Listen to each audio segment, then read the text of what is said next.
I've never walked into a season as a player or as a coach that I didn't honestly believe we had a shot to win it all. And until I got here, I did not realize how far from the truth that actually was. And you know, I won't say that to take away from any of the successes I've had along the way.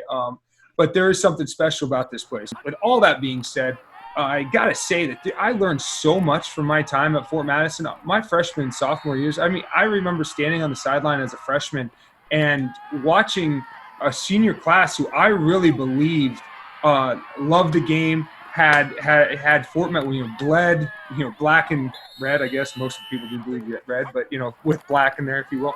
And just watching them leave everything on the line and just have a brutally tough season, right?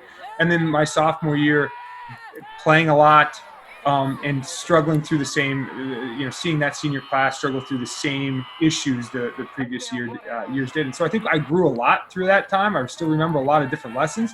And I think that that's really what was sort of the catalyst for that senior year where we did rattle off, a couple 6-win seasons that for the time was pretty big deal at Fort Madison.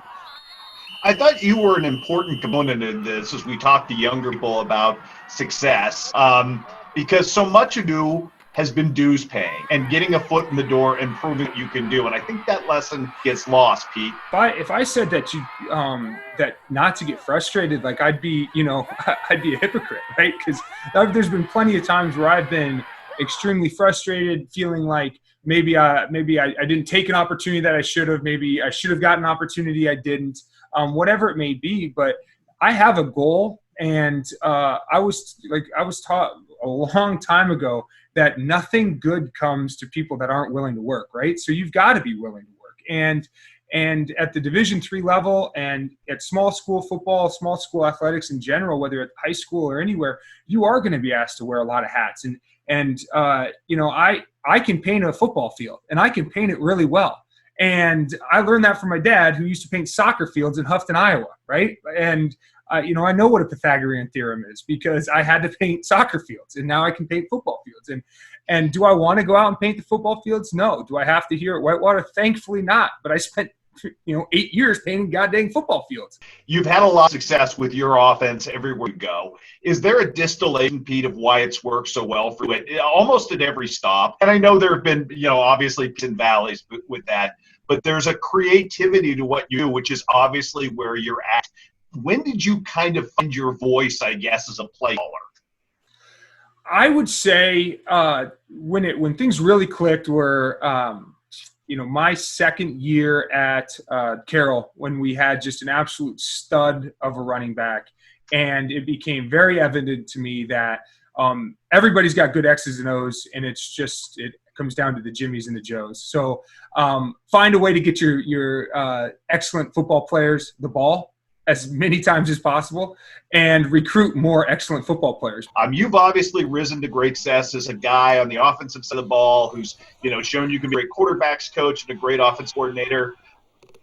And it's unfair to ask you because nobody knows what the journey is, but is there a part of you that thinks, what's the next evolution? I think you're doing yourself a little bit of disservice if you don't have if you don't have goals, but then if you're saying that I'm not even considering other options, right? And that might sound a little bit crass, but the fact of the matter is, if you are where your feet are, you can do great things, right? And so mentally, I am here, right? This is where I want to be. I love it. We have a great house. My wife has a great job. The kids loved their school when we could go to school.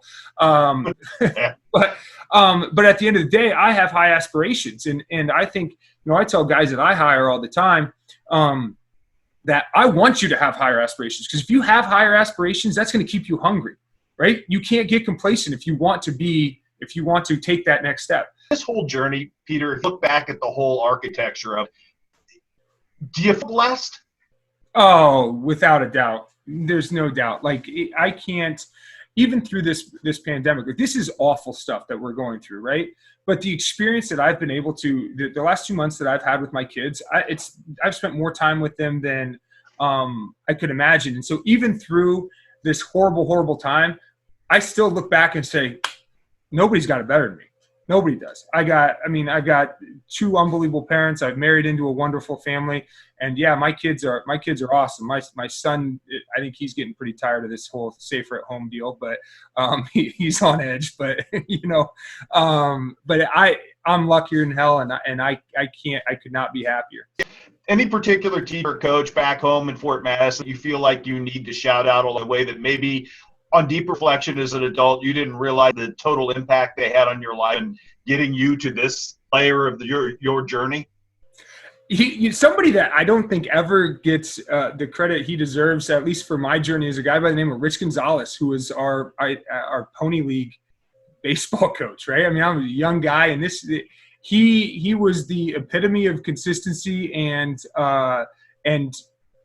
but disciplined, if you will, right? Like it was really easy to play for him. I do reflect on him a lot. Coach Waljasper, I mean, that's the lessons that I learned from him and can really look back from. And I'm talking about Tom Waljasper, our head football coach. You can coach your own through your own personality, right?